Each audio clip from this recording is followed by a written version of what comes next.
Hello, dragons, and welcome back to the class. Welcome to the part 2 of class 9th Science Chapter 7 Motion. Chapter 7 Motion के part 1 में in previous lecture हमने बहुत सारे important topics पढ़े थे. हमने distance, displacement जैसे topics को भी cover कर लिया था. हमने यार बहुत अच्छे topics को बहुत अच्छे से समझा था. आप लोगों का response देख के मुझे भी बहुत खुशी हुई कि आप लोग बैठ के एक घंटे के lectures बहुत अच्छे से पढ़ रहे हैं. और यही चीज़ मुझे भी यार मोटिवेट करती है कि आपके लिए और भी कई सारे लेक्चर्स लेके आ सकूं. कुछ बच्चों ने कमेंट्स किए कि सर हमको बायो के भी लेक्चर चाहिए, हमें केमिस्ट्री के भी लेक्चर्स चाहिए. यार मैं समझ सकता हूँ तुम्हारी बात, पर वन बाय वन सब आ रहा होगा, है ना. हम ऐसे सीधा कुछ भी कहीं पे भी नहीं कर सकते. तो पार्ट 1 मोशन आ चुका है. आई होप आपने उसको अच्छे से पढ़ा. नहीं पढ़ा, आप इस चैनल पर नए हैं, so go back to the previous video, complete करो उस लेक्चर को और फिर यहाँ आओ. ये पार्ट 2 है मोशन का, जहाँ हम आगे के कॉन्सेप्ट्स पढ़ेंगे. तो इसी के साथ यार हम पार्ट 2 शुरू करने जा रहे हैं. इस चैप्टर में, इस पोर्शन में हम बहुत सारी नई चीजें देखेंगे. हम स्पीड, वेलोसिटी के कॉन्सेप्ट्स को, हम एक्सेलरेशन को, यूनिफॉर्म, नॉन यूनिफॉर्म मोशन, बहुत कुछ समझेंगे. और अभी भी बहुत कुछ समझना बाकी है, तो मेरे साथ बने रहो. आई होप आपको चीजें समझ आ रही हैं ना. मुझे बड़ी खुशी हो रही है आपसे फिर से बात करते हुए, और बहुत ही मज़ा आएगा इस चैप्टर में. बहुत ही शानदार चैप्टर है. जैसा कि प्रीवियस लेक्चर में भी मैंने आपको बताया था, न्यूमेरिकल बेस्ड चैप्टर है, तो मैथ्स को एज ए टूल इसमें यूज़ करो. उससे डरना बिल्कुल भी नहीं है ना. और सेम 11th में बेसिक हो जाएगा, तो थोड़ा सा फोकस के साथ इस चैप्टर को पढ़ो, बहुत ही काम आएगा. बहुत ही प्यारा चैप्टर है. लास्ट चैप्टर में हमने डिस्टेंस और डिस्प्लेसमेंट पे एंड किया था, कुछ न्यूमेरिकल्स भी करे थे. तो इस चैप्टर की शुरुआत भी हम उसके रिवीजन से करते हैं. Let us begin part 2 chapter 7 motion. देखो, डिस्टेंस और डिस्प्लेसमेंट हमने जब पढ़ा था ना, तो हमने उसके एग्जांपल्स लिए थे. उसका एक रिवीजन करा रहा हूँ आपको. आपको थोड़ा सा और फील देते हैं डिस्टेंस और डिस्प्लेसमेंट में फर्क का, है ना. डिस्टेंस हमने कहा था द एक्चुअल पाथ और length away an object, right. तो मान लो एक एग्जांपल से हम समझने की कोशिश करते हैं. एक ऑब्जेक्ट है, एक पर्सन है. तुम सोहन मोहन को तो जानते ही हो. लेट अस अज्यूम सोहन यहाँ है. सोहन ना यहाँ 6 मीटर जाता है और फिर आगे 3 मीटर और जाता है. इस केस में हम जानते हैं उसका डिस्टेंस और डिस्प्लेसमेंट दोनों सेम है, क्योंकि पाथ कैसा है, पाथ स्ट्रेट है. और मैंने आपको बताया था जब भी पाथ स्ट्रेट हो, डिस्टेंस और डिस्प्लेसमेंट कैसा होगा, सेम होगा, राइट. तो ये कंडीशन तो हम जानते हैं. हम फील थोड़ा सा और देते हैं आपको, इसी सीन को थोड़ा सा चेंज करते हैं. यही सोहन भाई साहब, यही सोहन भाई साहब 6 मीटर ऐसे चलते हैं और फिर 3 मीटर इस डायरेक्शन में आगे बढ़ जाता है. Still the distance is 9 metre. 6 + 3 9 metres. पर अगर ध्यान से देखो, displacement, the shortest distance between initial point and final point. This is your initial point and this is your final point. Yours नहीं, सोहन भाई साहब का. तो देखो, ये ना चेंज हो गई है. अब ये 9 मीटर्स नहीं रही. अब थोड़ा सा समझना, क्योंकि अभी डायरेक्शन ना स्ट्रेट पाथ से इस तरफ हो गई. तो हमने कहा डिस्टेंस तो सेम रहता है, डिस्टेंस तो स्केलर है, पर क्योंकि डिस्प्लेसमेंट वेक्टर है, तो होगा क्या, एक और केस, एक और सिनेरियो हम इमेजिन करते हैं. सोहन भाई साहब आप थोड़ा साइड में हैं. मोहन ने सोहन की कॉपी करी. मोहन भी 6 मीटर इसी डायरेक्शन में आगे गया. सीधी सी बात है. इसने ना 3 मीटर इस डायरेक्शन में मूव किया. अभी भी in case A, case B and case C, distance is still 9 metre, पर डिस्प्लेसमेंट, माय बॉय, डिस्प्लेसमेंट देखो. क्या तुम देख के नहीं बता सकते कि सर यहाँ तो डिस्प्लेसमेंट ज्यादा है, पर यहाँ क्योंकि वो उसी तरफ वापस आया जहां उसकी इनिशियल पोजीशन थी, डिस्प्लेसमेंट कम है. ये इसकी इनिशियल पोजीशन है, ये इसकी फाइनल पोजीशन है. आज समझ आई. भी वैसे ट्रेवल किया है 6 मीटर और 3 मीटर कहीं और डायरेक्शन में, पर वो डायरेक्शन इतनी इंपॉर्टेंट थी कि डिस्प्लेसमेंट डिस्प्लेसमेंट चेंज हो गई. थोड़ा सा फील आया होगा आपको. इसलिए डिस्प्लेसमेंट में ना डायरेक्शन बहुत ही ज्यादा जरूरी है. इसलिए वो एक वेक्टर क्वांटिटी है और डिस्टेंस आपकी स्केलर है. आई होप आपको ये समझ आया होगा. अच्छा, एक और चीज आपको बात करी हमने, जब भी पाथ स्ट्रेट नहीं हो तब क्या होगा? Whenever the path is not straight, तब क्या होता है? डिस्प्लेसमेंट बड़ी होती है या डिस्टेंस बड़ी होती है? क्या ऐसा कोई भी केस है जिसमें डिस्प्लेसमेंट डिस्टेंस से बड़ी हो जाए? नहीं, डिस्टेंस हमेशा शॉर्टेस्ट डिस्टेंस होती है। तो ये याद रखना, और ये मैंने बोला था, दो ही केस पॉसिबल हैं, या तो क्या, या तो डिस्टेंस बड़ी होगी डिस्प्लेसमेंट से, या दोनों इक्वल होंगे। जब पाथ स्ट्रेट है, distance equals to the displacement, और जब भी पाथ स्ट्रेट नहीं है, distance is always greater than displacement. तो ये तो था फील किसका सर? डिस्टेंस और डिस्प्लेसमेंट का। तो ड्रैगन्स, आई होप ये सब आपको क्लियर है। तो हम आगे चलें। नेक्स्ट देखो, नेक्स्ट टॉपिक है uniform motion and non uniform motion. तो यूनिफॉर्म मोशन क्या होता है? यूनिफॉर्म मतलब क्या? यूनिफॉर्म मतलब एक जैसा, राइट? तो यूनिफॉर्म मोशन मतलब एक जैसा मोशन।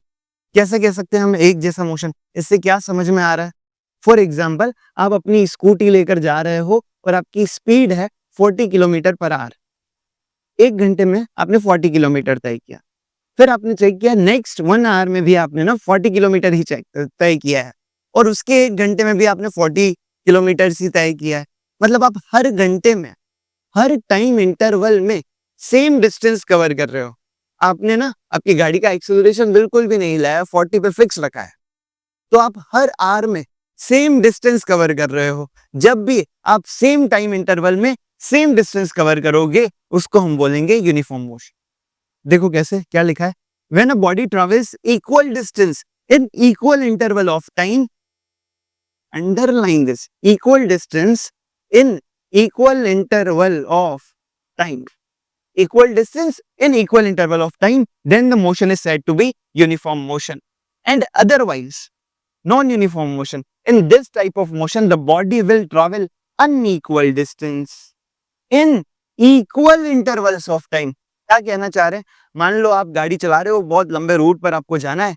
फर्स्ट आवर में आपने 10 किलोमीटर की स्पीड से आपने गाड़ी चलाई, मतलब फर्स्ट आवर में, स्टार्टिंग आवर में, एक घंटे में आपने 10 किलोमीटर की डिस्टेंस कवर करी। उसके नेक्स्ट आवर में आप 20 किलोमीटर चले जा रहे हो। उसके नेक्स्ट आवर में आपने सिर्फ 5 किलोमीटर ही डिस्टेंस कवर करी। मतलब क्या? आपकी जो डिस्टेंस और टाइम का रेट है ना, वो यूनिफॉर्म नहीं रहा। आप हर इक्वल टाइम इंटरवल में डिफरेंट डिफरेंट डिस्टेंस को कवर कर रहे हो।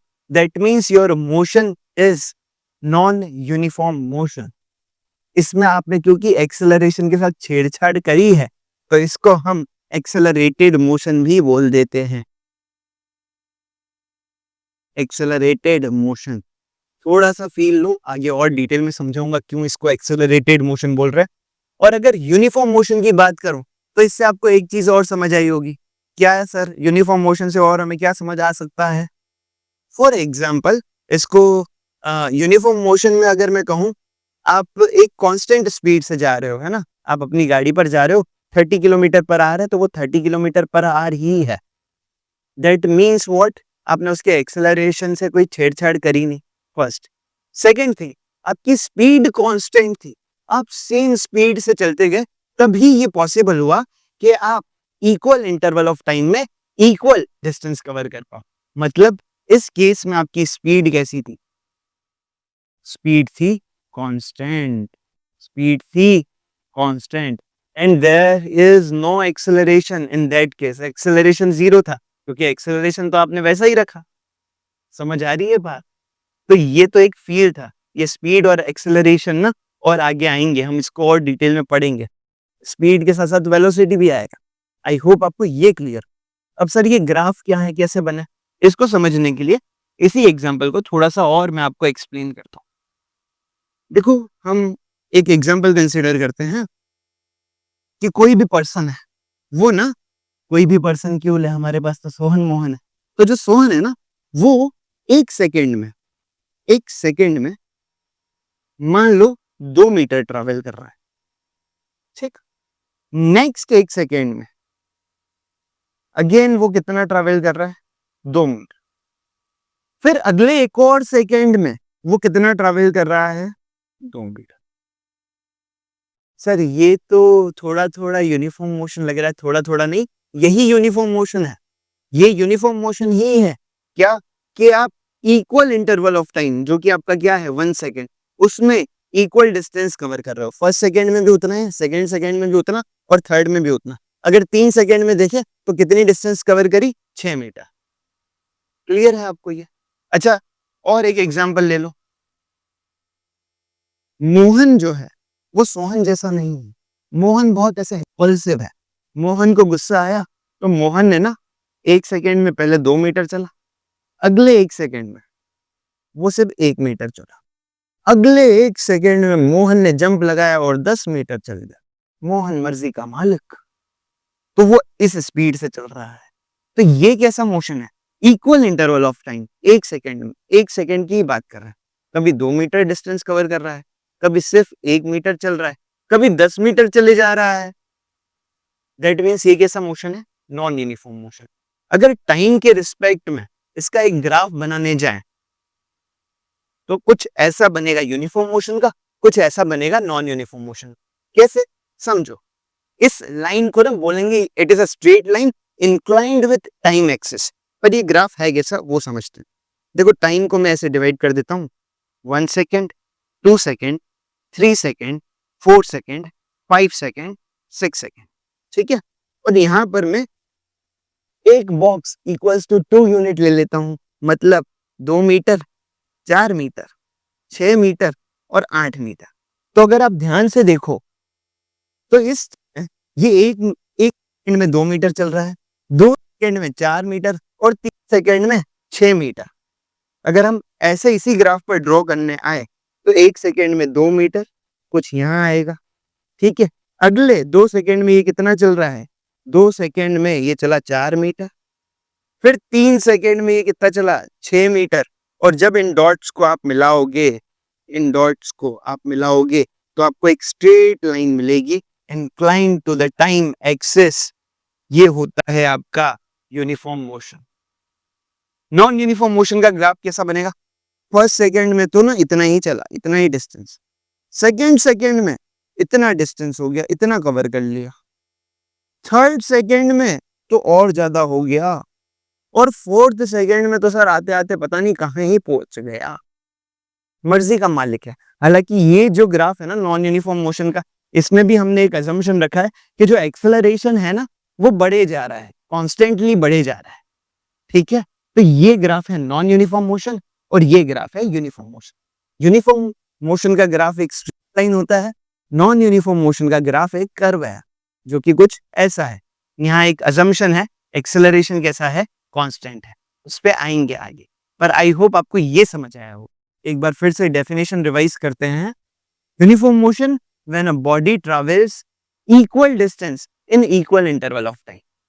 भाई मैं 1 सेकेंड में 1 मीटर चला, अगले 1 सेकेंड में भी 1 मीटर, तो 2 सेकेंड में 2 मीटर। ठीक है, और non uniform motion it is the type of motion when the body travels unequal distance. क्या पहले सेकेंड में 10 मीटर चल गया, अगले सेकेंड में मैं 1 मीटर चलूं, उसके अगले सेकेंड में मैं 5 मीटर चलूं, इक्वल टाइम इंटरवल में अनइक्वल डिस्टेंस को ट्रैवल कर रहे हैं। ऐसे मोशन को हम बोलते हैं non uniform motion. I hope आपको ये समझ आया होगा। समझ आ ही गया है तो हाथों हाथ स्क्रीनशॉट ले लो, है ना। इसको क्लीन करो। नहीं, मैं चाह रहा हूं आप ऐसा बनाए, पर ये ग्राफ फेयर बनाना आपके नोट्स में। ठीक है, स्क्रीनशॉट ले लो।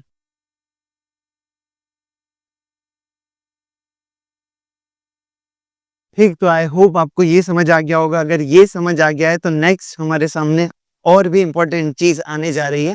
नेक्स्ट टॉपिक आपका है स्पीड। यस, स्पीड क्या होती है थोड़ा सा समझते हैं, थोड़ा सा इसका पील लेते हैं। आप अपनी गाड़ी चलाते हो तो वो 30 kilometre per our, 40 kilometre per our, 50 kilometre per our, इस तरीके से उसमें स्पीड इंडिकेटर होता है। राइट, तो स्पीड क्या बताना चाह रहा है? 50 किलोमीटर आवर से मतलब क्या है?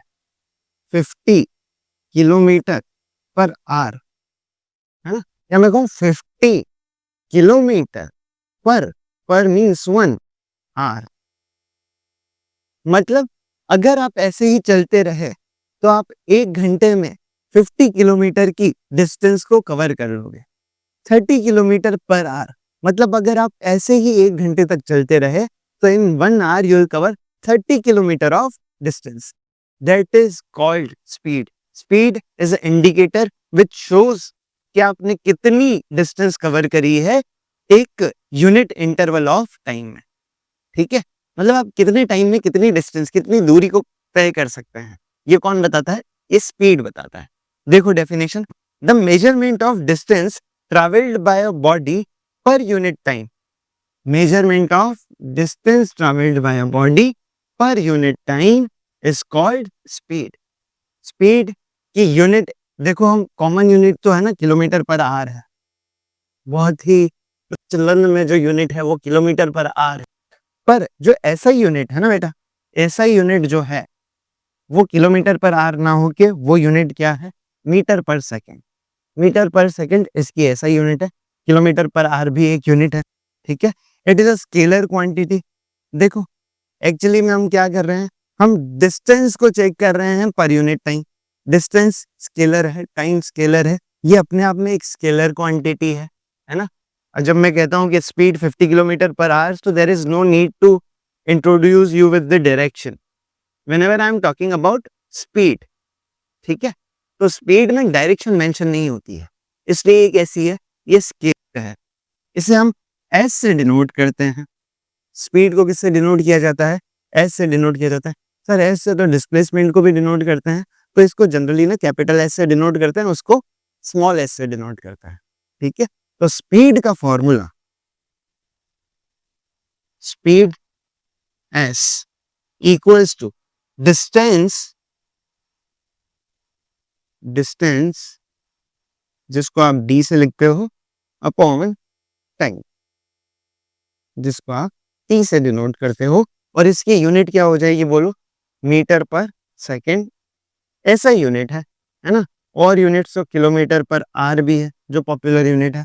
भाई डिस्टेंस की यूनिट होती है मीटर और टाइम की यूनिट होती है सेकंड. आगे जब आप न्यूमेरिकल सॉल्व करोगे ना, जो गिवन होता है कई बार पता नहीं चलता दे क्या रखा है. वो कैसे पता चलता है? पता है, यूनिट से. अगर मीटर पर सेकंड यूनिट है तो वो speed हो सकती है. एक और चीज है जो हो सकती है, उस पर हम आएंगे. ठीक है, तो ये स्पीड. ऐसे ही एक और चीज है वेलोसिटी. वेलोसिटी क्या होता है? It is the measurement of displacement. Displacement cover by a body per unit time is called velocity.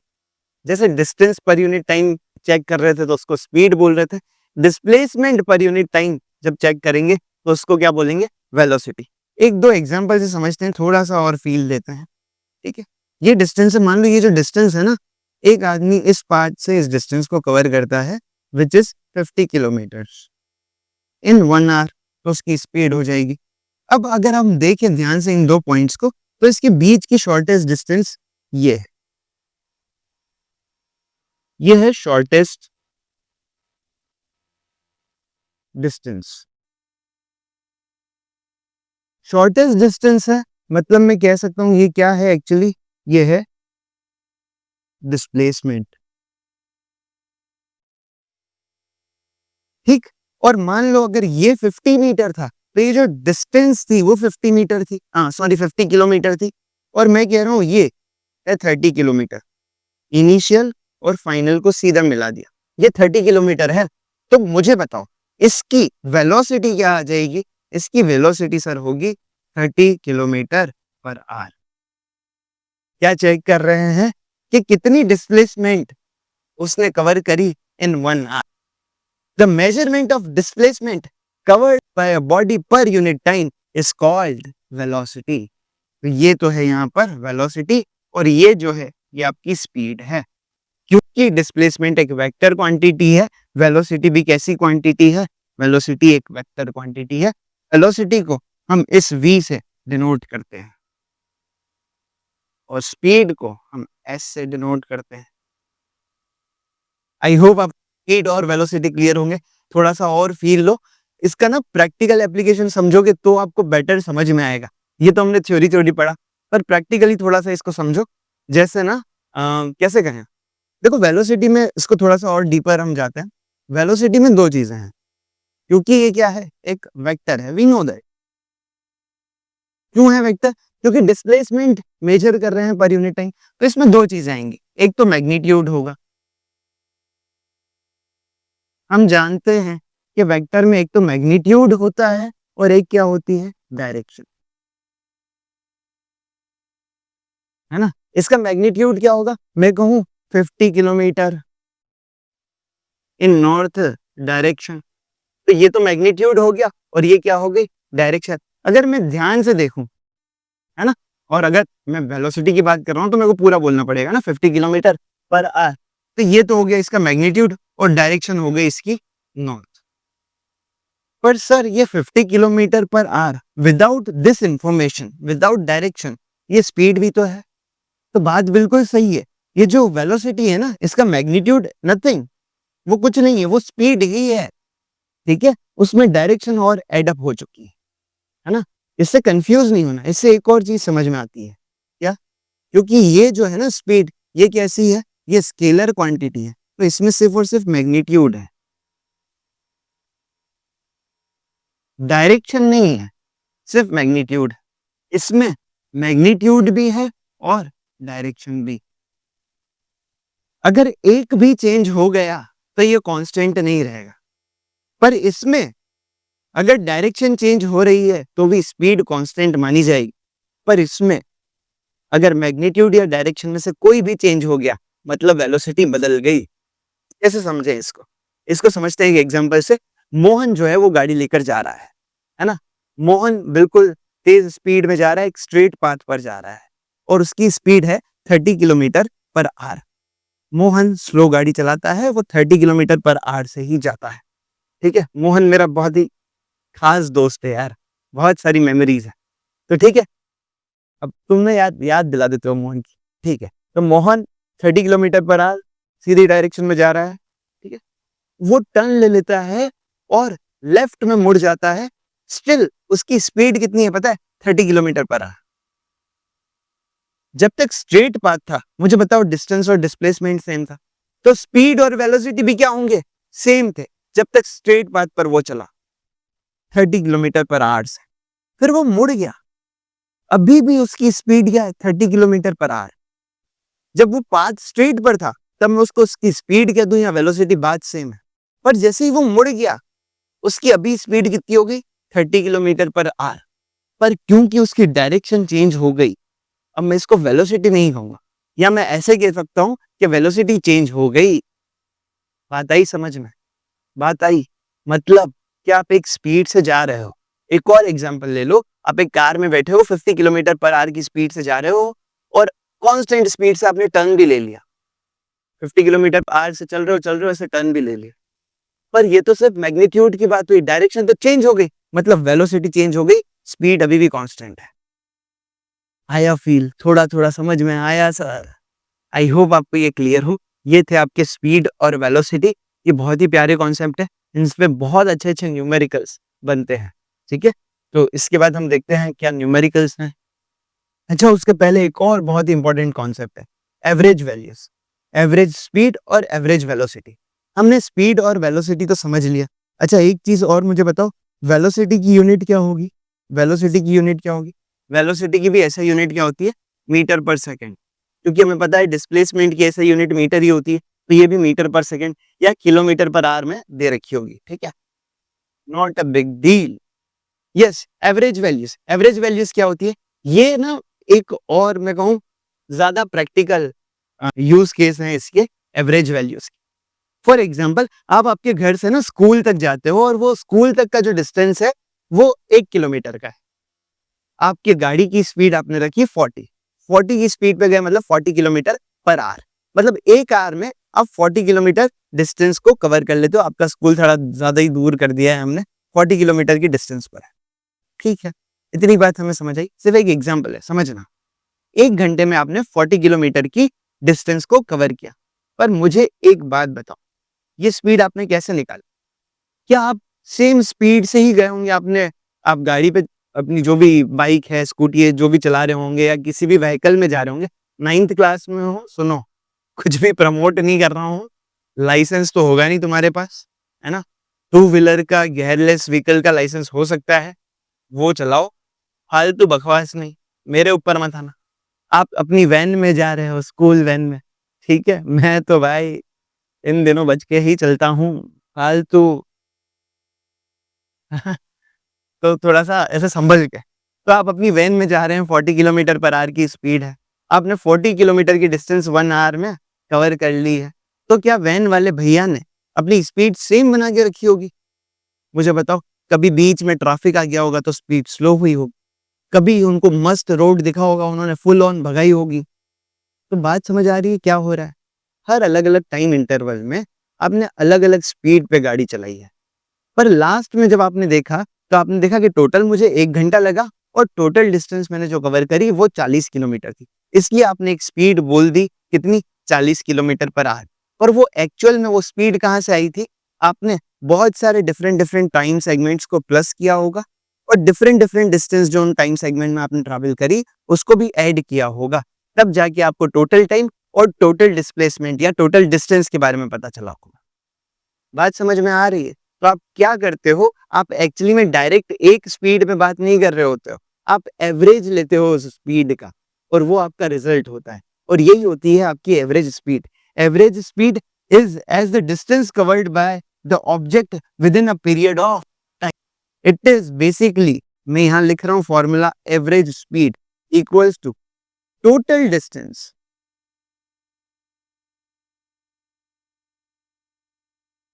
Divided by total time. ठीक है? इसको वैसे ही समझते हैं आपके एग्जांपल से कि आप वैन में जा रहे हैं और पहले 15 मिनट्स में ना आपने सिर्फ 10 किलोमीटर डिस्टेंस कवर करी। अगले 30 मिनट्स में आपने पहले 15 मिनट्स, अगले 30 मिनट्स में आपने फिर कितनी डिस्टेंस कवर कर ली? मान लो आपने कवर कर ली 20 किलोमीटर, ठीक? या मैं कहूँ 25 किलोमीटर। और बचे हुए 15 मिनट्स में आपने क्या किया? आपने वापस से कितनी डिस्टेंस कवर कर ली? आपने डिस्टेंस कवर करी 5 किलोमीटर। मतलब अलग-अलग टाइम था। ये आपका टाइम हो गया T1, T2, T3, ठीक है? और आपने अलग-अलग डिस्टेंस कवर करी, D1, D2, D3। तो जब मैं टोटल डिस्टेंस लेता हूँ, टोटल डिस्टेंस मतलब 10 प्लस 25 प्लस 5 कितना हो गया? 35 प्लस 5 40 किलोमीटर। और टोटल जब मैंने अपना टाइम देखा, T1 15 मिनट्स, फिर 30 मिनट्स, 45 मिनट्स प्लस 15 मिनट्स मतलब एक कंप्लीट आवर। एक आवर में आपने कितना कवर किया? 40 किलोमीटर। तो आपने लिखा कि आपकी एवरेज स्पीड एक्चुअली में क्या हुई? 40 किलोमीटर पर आवर। क्योंकि आपकी एक्चुअल स्पीड तो चेंज होती जा रही है। तो ये होती है आपकी एवरेज स्पीड। देखा जाए ना, तो ये ज़्यादा, इसका यूज़ केस ज़्यादा बड़ा है। आप एक्चुअली में ये कर रहे होते हो। सिमिलरली एवरेज वेलोसिटी क्या हो जाएगी? Average velocity is as the displacement covered by the object within a period of time. या मैं ऐसे कहूँ, average velocity equals to total displacement upon total time taken. Total displacement upon total time, ये आपको क्या देगा? एवरेज वेलोसिटी देगा। और total distance upon total time आपको क्या देगा? एवरेज स्पीड देगा। ये आपको याद रखना है। आई होप ये भी आपको समझ आया होगा। तो हमने क्या-क्या देखा? हमने स्पीड, वेलोसिटी और एवरेज वेलोसिटी देखी। अब हम इस पे न्यूमेरिकल भी देखेंगे। पहले एक स्क्रीनशॉट ले लो फटाफट।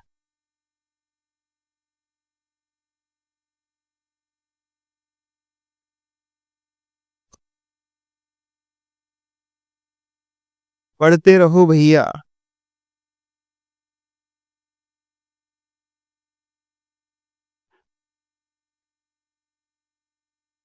तो आई होप आपको एवरेज स्पीड और एवरेज वेलोसिटी तो क्लियर हो गए होंगे, है ना? इसके कुछ न्यूमेरिकल्स हैं, वो भी करते हैं, बहुत इंपॉर्टेंट अच्छे न्यूमेरिकल्स इस पर बन रहे होते हैं। First, an object travels 30 metre east and then 40 metre north in 20 seconds. क्या कह रहे हैं? एक ऑब्जेक्ट है, वो पहले 30 मीटर ईस्ट में जाता है और 40 मीटर नॉर्थ में जाता है. We have to find average speed and average velocity. कैसे फाइंड आउट करोगे? उसके पहले ना थोड़ा सा आप जब भी ये समझने जाओ तो आपको डायरेक्शंस का नॉलेज होना चाहिए, और मुझे लगता है आपको होगा. देखो, है ना, इसको अगर मैं कहूँ, ये डायरेक्शन है आपकी ईस्ट, ध्यान रखना. इसकी अपोजिट क्या हो जाएगी? वेस्ट. ऊपर हम नॉर्थ से इंडिकेट करते हैं और नीचे साउथ से. ठीक. अब देखते हैं क्वेश्चन क्या कह रहा है. समझो थोड़ा सा क्वेश्चन को. An object travels 30 metre in east. मान लो आपका कोई ऑब्जेक्ट है.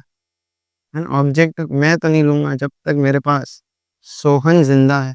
ये जो सोहन है, ये ना 30 मीटर ईस्ट में चला, और उसके बाद 40 मीटर यहाँ तक आया.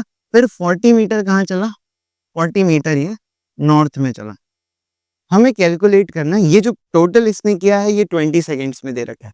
तो एक्चुअली में आपको टोटल टाइम दे रखा है which is 20 seconds, and you have to calculate average speed. भाई एवरेज स्पीड के लिए सबसे पहले मैं क्या निकालूं? Total distance.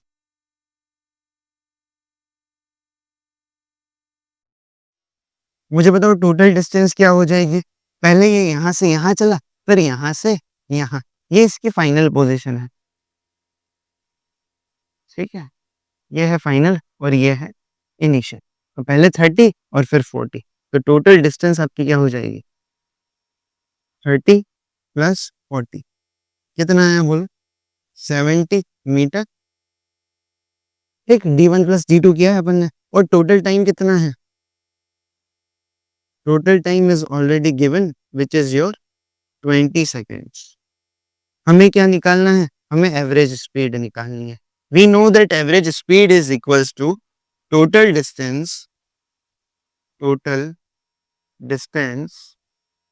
अपॉन टोटल, बोलो भाई, टोटल टाइम.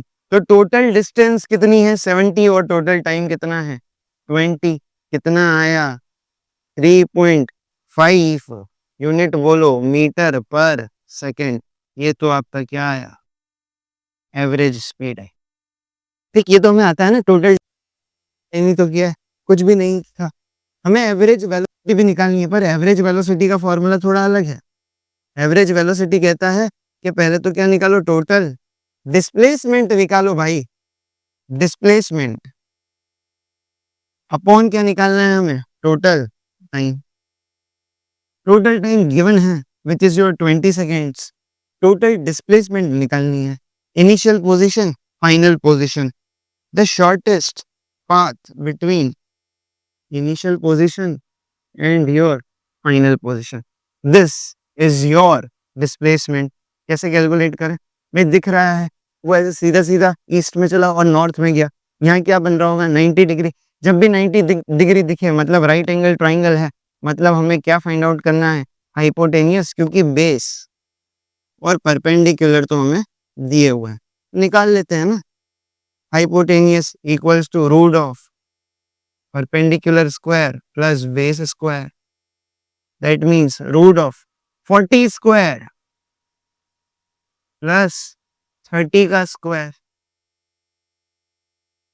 रूट ऑफ 40 का स्क्वायर बोल 1600, 30 का स्क्वायर 900. ये इसका रूट आपका h आ जाएगा. यही हाइपोटेनियस एक्चुअली आपकी टोटल डिस्प्लेसमेंट है. इसको थोड़ा सा यहाँ ले आते हैं.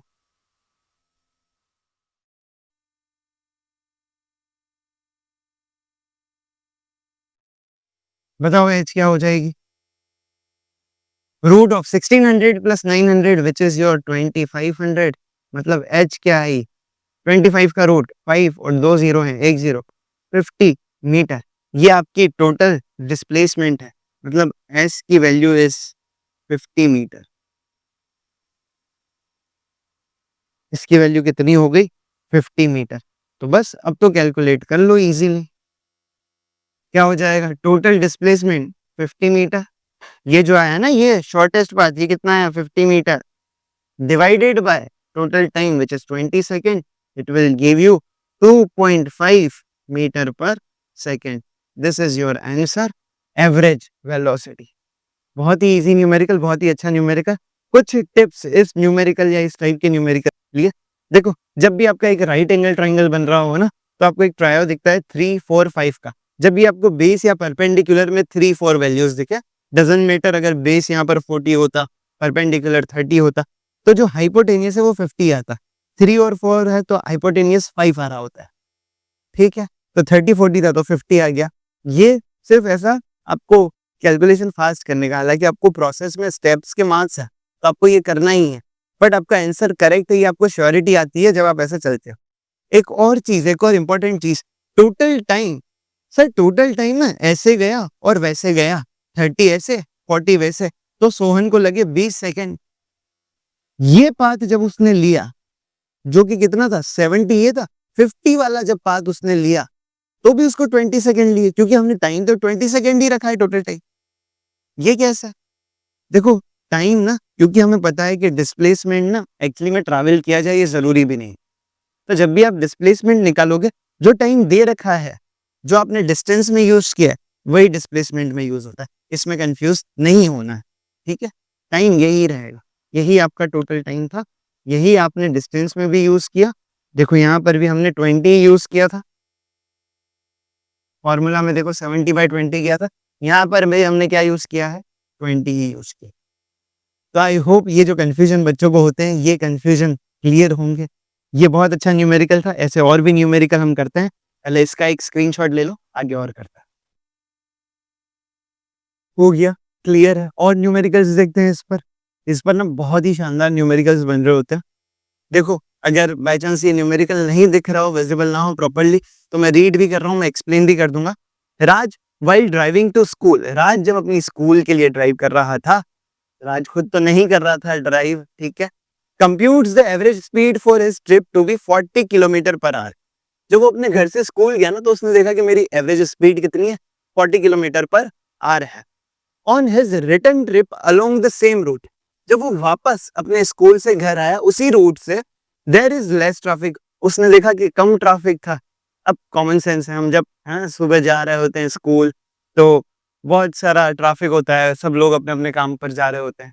जब रिटर्न आते हैं, दिन दोपहर का टाइम होता है, लोग बढ़िया सो रहे हैं, ट्रैफिक कम है।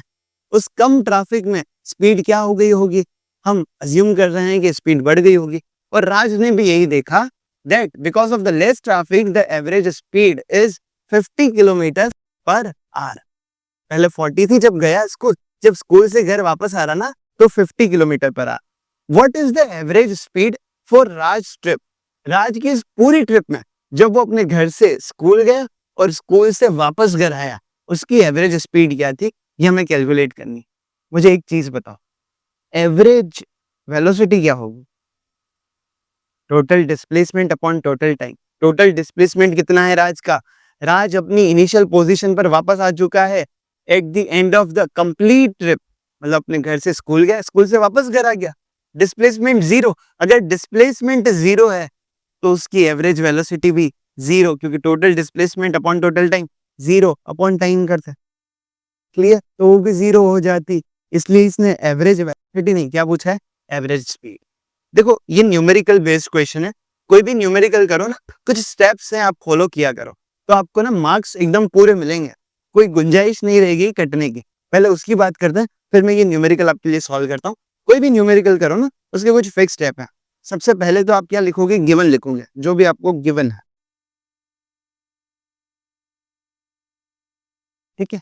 गिवन का मेरा एक और मेथड है, गिवन को ना जब आप ऐसे न्यूमेरिकल कर रहे हो, उसको डायग्राम के फॉर्म में बनाना, है ना। मैं खुद, मेरा दिमाग ऐसे डायग्राम के फॉर्म में प्रोसेस करता है, आपको भी मेरे ख्याल से बहुत ज्यादा हेल्पफुल होगा। जब भी आप कोई गिवन कोई भी इंफॉर्मेशन को प्रोसेस कर रहे हो, उसको डायग्राम के फॉर्म में बना लो, है ना, रफ डायग्राम बना लो, बहुत ही हेल्पफुल रहेगा। उसके अलावा आपको गिवन लिखना तो है, जो भी जैसे दे रखा है 1 बाय 1 गिवन लिखना है, फर्स्ट है। सेकेंड, आप टू फाइंड लिखोगे कि भाई फाइंड करना क्या है, वो भी आपको लिखना पड़ेगा, ठीक। After that you have to write the formula, और अगर फॉर्मूला को सिंप्लीफाई करना है तो वो काम भी इसी में हो जाएगा। बात समझ आ रही है, गिवन लिखा, टू फाइंड लिखा, फॉर्मूला लिखना है, डायरेक्ट नहीं करना है। फॉर्मूला बच्चे स्किप कर देते हैं मैथ्स में भी, वो गलत है। फॉर्मूला लिखोगे, उसके बाद you put values in that formula, values रखोगे उस फॉर्मूला में, उसके बाद आप कैलकुलेट करोगे, यानी कि आपका कैलकुलेशन वाला पार्ट। ठीक है, इन 5 स्टेप्स को फॉलो करते हुए आपको आपके न्यूमेरिकल्स को सॉल्व करना है। ठीक है, इस गिवन में जो मैंने आपको बताया वो भी ध्यान रखना कि गिवन को डायग्राम से बना लिया करो, बहुत हेल्पफुल रहता है। इन 5 स्टेप को थोड़ा सा साइड में करते हैं और एक्चुअली हम देखेंगे हम इन्हीं 5 स्टेप्स को फॉलो भी कर रहे होंगे।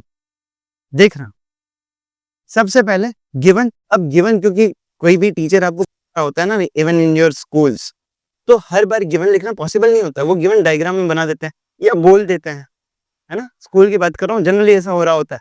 कोई मैथ्स का टीचर है, आपको मैथ्स कंटिन्यूअसली पढ़ाया जा रहा है, वो हर क्वेश्चन का गिवन लिखने नहीं बैठेगा। अब आप बड़े हो चुके हो, 9th में आ चुके हो, तो गिवन लिख लिया करो, 2 फाइंड लिख लिया करो, पूरे मार्क्स तभी मिलेंगे। देखो इस क्वेश्चन में गिवन क्या है, गिवन है कि उसका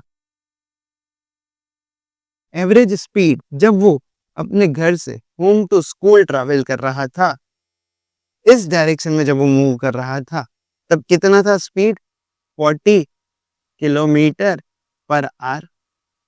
ठीक है, जब स्कूल से घर वापस आया तो उसे क्या मिला, लेस ट्रैफिक, स्पीड कितना, 50 किलोमीटर पर आवर। अब मैं ये मान रहा हूं कि वो गया होगा, तब हमने उसकी डिस्टेंस को d1 लिख दूं, जो टाइम लगा वो t1 लगा, और जो स्पीड थी वो s1 थी। जब वो आया तब उसकी डिस्टेंस d2, टाइम उसको लगा t2, और जो स्पीड थी वो s2 थी।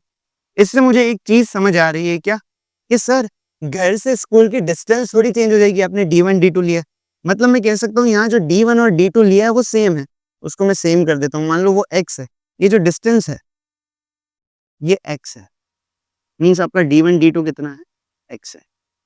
और इस पूरे में आपको कैलकुलेट क्या करना है, हमें फाइंड करना है average speed of total trip is your question mark. यहाँ ना मैंने गिवन और टू फाइंड फॉर्मूला की या मतलब थ्योरी में लिखने की जगह एक डायग्राम के फॉर्म में समझा दिया है। ये मेरे लिए है टू सॉल्व दिस, ये बहुत इजी कर देता है आपके दिमाग में कि क्वेश्चन की अप्रोच क्या होनी चाहिए, ये बना लिया करो। इसके अलावा भी गिवन वगैरह सब लिख लिया करो, ठीक। तो ये गिवन और टू फाइंड है। अब हम आगे बात करेंगे, नेक्स्ट है फॉर्मूला लिखा हुआ है यहाँ, ये स्टेप समझ आई। फॉर्मूला क्या हो जाएगा भाई, एवरेज स्पीड निकालनी है, क्या होता है, total distance upon total time.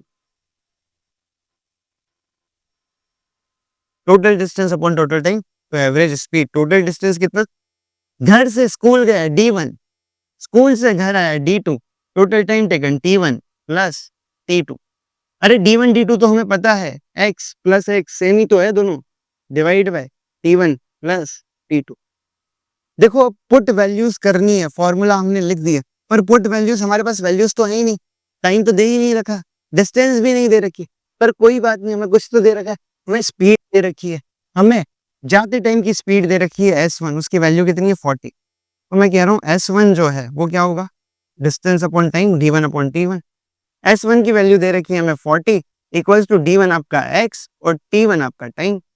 यहाँ से ये t1 अगर इधर जाएगा तो मल्टीप्लाई में आ जाएगा, t1 equals to x upon 40।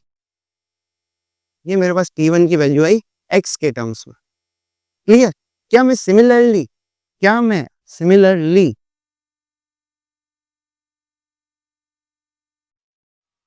Wait a second, इसको थोड़ा सा साइड में करते हैं, थोड़ा सा स्पेस क्रिएट करते हैं।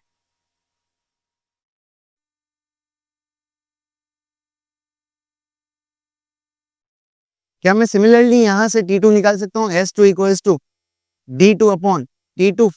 s2 दे रखा है, जाते टाइम की स्पीड दे रखी है कितनी, 50, d2 same x upon t2, यहां से t2 क्या आ गया बोलो, x अपॉन 50। मेरे पास टाइम ना x के टर्म्स में क्या है, ऐसा क्यों किया हमने, अप्रोच किया थी। देखो यहाँ पर ना न्यूमेरेटर में x है, डिनोमिनेटर में आप x ले आए हो, x से x कैंसिल आउट हो जाएगा, आपके पास एक वैल्यू आ जाएगी, वो किसकी होगी, एवरेज स्पीड की। इसलिए हमने सबको ना x के टर्म्स में चेंज कर दिया। और ये हम कब कर पाए, ये 50 है ना, 30 मत कर देना। ये अब हम कम कर पाए, जो हिंट दे रखी थी उसका हमने यूज किया।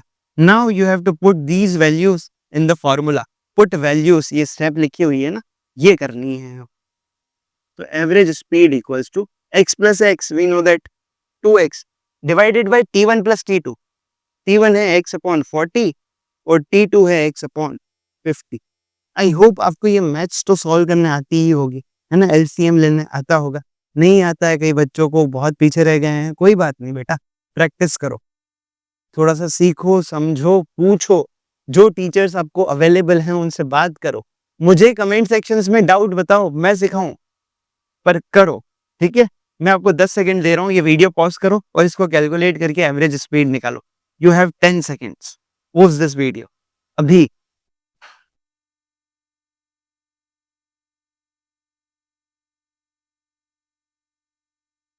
आई होप आप लोगों ने ये वीडियो पॉज किया और इसको सॉल्व किया होगा। अगर नहीं किया तो देख लो, और किया भी है तो अपने आंसर को चेक कर लो।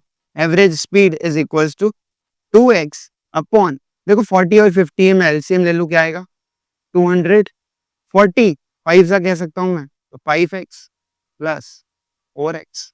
ये 200 डिवाइड में ऊपर आ जाएगा मल्टीप्लाई में, कितना आ जाएगा average speed 2x multiplied by 200, 5x plus 4x कितना हो गया 9x। ये आएगा आपका 400x अपॉन 9x। x से x कैंसल, 400 अपॉन 9, ये कैलकुलेशन तो कर ही सकते हो, निकालो वैल्यू क्या आएगी, ये आएगी आपकी सर 9 4 सा 36 बचा 4 4 सा 36.4, अराउंड 44.4 मीटर पर सेकेंड। ये हो गया आपका आंसर। बिल्कुल सिंपल सा न्यूमेरिकल, जो हिंट दे रखी थी उसका यूज करना था। तो आराम से screenshot low, pose low, one by one steps देखो क्या क्या करी हैं। देखो ये हमने कैलकुलेट वाला पार्ट कंप्लीट किया, इसको कैलकुलेट किया, कैलकुलेशंस करी। किसी भी न्यूमेरिकल में यही होता है, कुछ बड़ी चीज नहीं है। पहले तो माइंड में प्रोसेस किया करो क्वेश्चन पूछ क्या रहा है ना। तो आराम से इसका स्क्रीन लो, इसको प्रोसेस करो कि हमने क्या क्या किया। लो वेट करो, इसका स्क्रीनशॉट लो, मैं कर देता हूँ, फिर उसका भी ले लेना।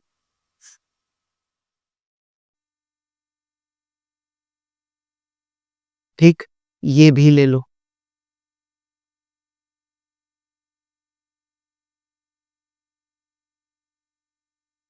क्लियर है। देखो आराम से घर पे इसको बैठ के समझो, न्यूमेरिकल यार प्रैक्टिस किया करो, घबराया मत करो न्यूमेरिकल से, है ना। थोड़ी सी प्रैक्टिस करोगे, कैलकुलेशन की प्रैक्टिस करो, मैथ्स की प्रैक्टिस करो, बहुत ही मजा आएगा। तुम यार तुम ड्रैगन हो, तुम अनलीश योर ड्रैगन। नेक्स्ट देखो, नेक्स्ट न्यूमेरिकल, ये तुम ऐसे करोगे, चोटियां बजाते हुए करोगे भाई। For half of the time a body travels eight 50 kilometre per our. क्या कह रहे हैं, हाफ पीरियड में, मतलब अगर मैं 1 घंटे का ट्रैवल कर रहा हूं तो फर्स्ट हाफ में, आधे घंटे में मैंने कितनी स्पीड से चला 50 kilometre per hour. And for rest half, अगले आधे घंटे में मैंने स्पीड कर ली 20 kilometre per hour. You have to find the average speed of the journey. सबसे पहले क्या लिखेंगे सर, आपने ही तो बताया था, सबसे पहले हम गिवन लिखेंगे। गिवन मैं थ्योरी के फॉर्म में नहीं लिख रहा हूं, आपको लिखना है, मैं डायग्राम के फॉर्म में बना देता हूं गिवन। देखो क्या कह रहे हैं, कह रहे हैं कि फर्स्ट एक ऑब्जेक्ट 50 किलोमीटर की स्पीड से चलता है, 50 किलोमीटर पर आवर की स्पीड से चलता है। देखो 50 किलोमीटर पर आवर से चला, मैंने कहा d1 चला, टाइम लगा होगा इसको t1। फिर वो 20 की स्पीड से चलता है, मतलब ये तो एक्सेलरेटेड मोशन हो गया सर। पहले 50 चला रहा था, फिर स्पीड कम कर दी, 20 कर दी है। मुझे बताओ आधा घंटा में 50 की स्पीड से गाड़ी चलाऊंगा तो ऑब्वियस बात है कि ज्यादा ट्रैवल कर पाऊंगा, ज्यादा डिस्टेंस कवर कर पाऊंगा। फिर मैं 20 की स्पीड में गाड़ी चला रहा हूँ तो मेरी स्पीड क्या हुई होगी, कम हुई होगी। मैंने जो डिस्टेंस कवर करी वो क्या हुई होगी, कम हुई होगी, है ना। तो मान लो 50 की स्पीड में इतनी डिस्टेंस कवर करी, तो नेक्स्ट हाफ में 20 की स्पीड में थोड़ी कम डिस्टेंस या ज्यादा कम डिस्टेंस, कुल मिला के कम डिस्टेंस कवर करी होगी। ठीक है, मान लो ये डिस्टेंस है d2 और टाइम लगा t2। एक चीज क्लियर है कि d2 लेस देन d1 होगी। ठीक है, इसका कोई यूज नहीं होगा, पर ये क्वेश्चन के हिसाब से आपको क्लियर होनी चाहिए। अच्छा सर, आपने टाइम t1 d2 क्यों लिखा है, भाई वहां पे भी d1 d2 लिखा था सेम। यहाँ पर यही हिंट है कि पहले हाफ टाइम और दूसरे हाफ टाइम दे रखा है, मतलब t1 और t2 दोनों बराबर है। मैं इसको t के इक्वल लिख देता हूँ। यू हैव टू फाइंड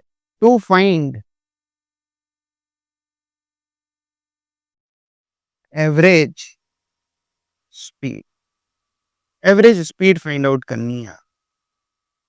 क्या करें एवरेज स्पीड फाइंड आउट करने के लिए? सबसे पहले फॉर्मूला लिखें एवरेज स्पीड का। Average speed equals to total, बोलो, डिस्टेंस अपॉन टोटल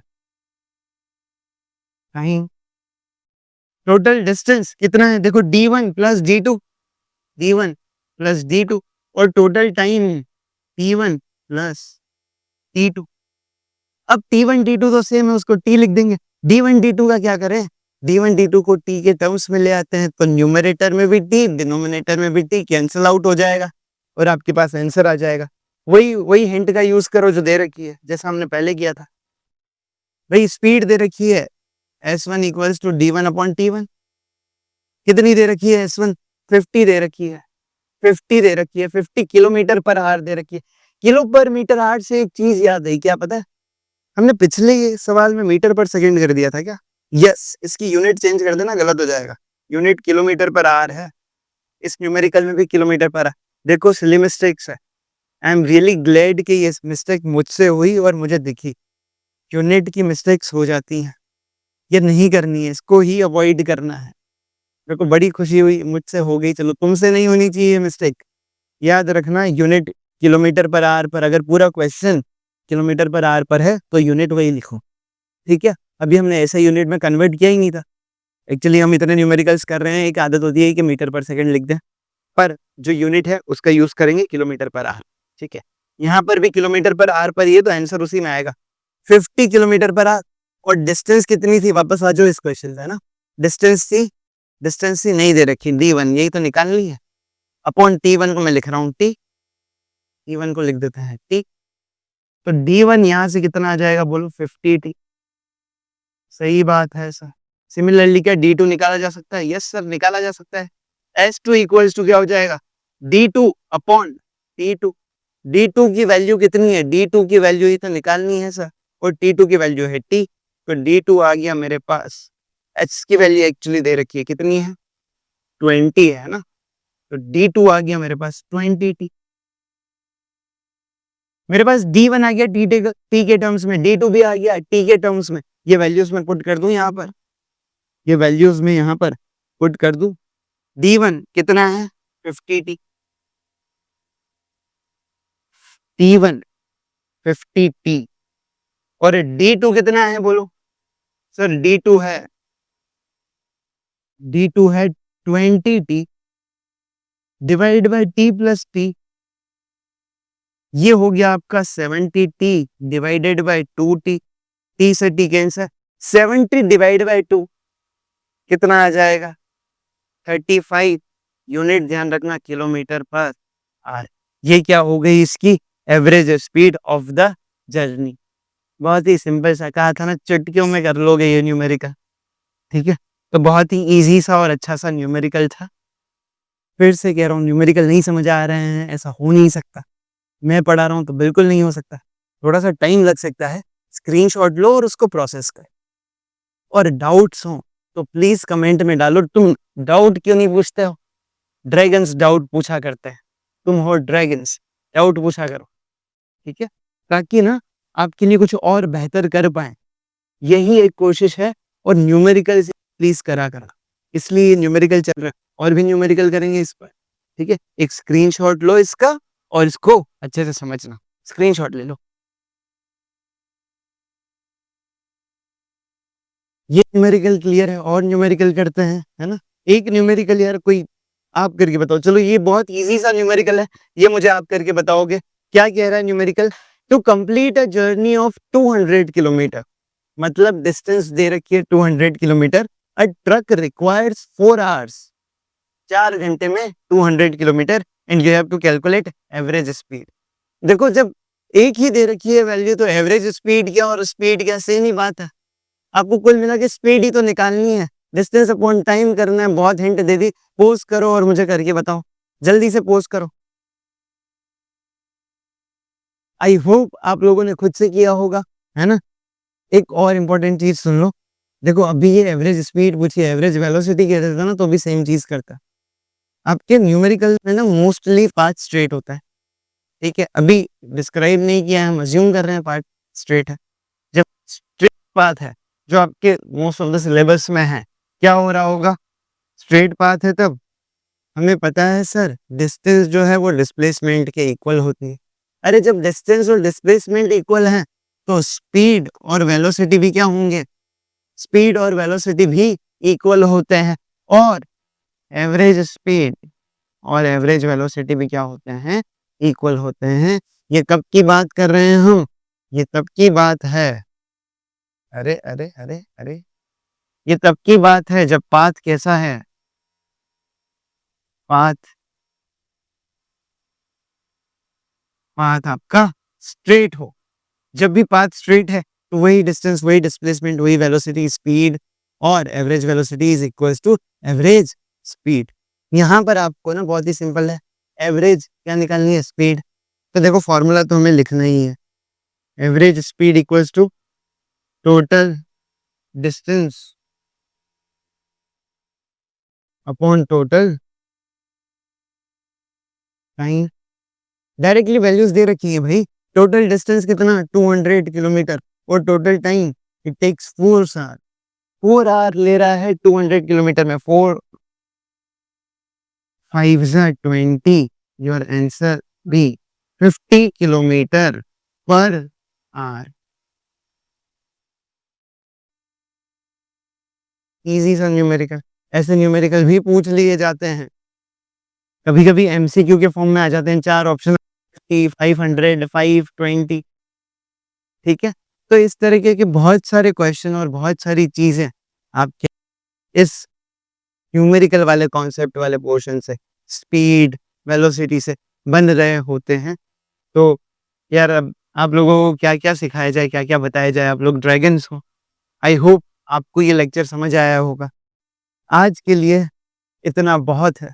ये जो हमने पढ़ा उसको आप अच्छे से रिवाइज करोगे, है ना, बहुत अच्छे से ईमानदारी से नोट्स बनाओगे। जब आप नोट्स बनाओगे, रिवाइज करोगे और अच्छे से पढ़ोगे तो हम एक स्टेप आगे जा रहे होंगे। अभी हमने बहुत सारे स्टेप्स लेना है। क्यों कह रहा हूँ मैं ये? देखो, जो न्यू एजुकेशन पॉलिसी है वो बच्चों के बहुत सारी चीज़ों पे बात कर रही है, सिर्फ एकेडमिक्स नहीं। आपको स्पोर्ट्स में, आपको को करिकुलर एक्टिविटीज़ में भी बहुत आगे जाना है। According to new education policy बच्चे के होलिस्टिक डेवलपमेंट में बहुत ज़्यादा ध्यान दिया गया है।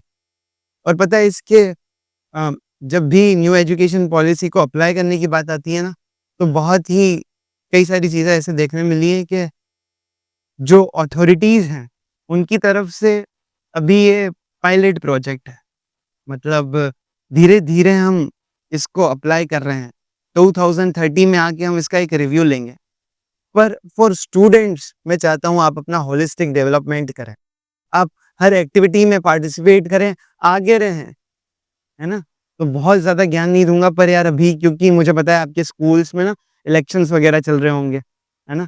रेड हाउस, ग्रीन हाउस के captain, vice captain, senior, junior सब कुछ चल रहा होगा।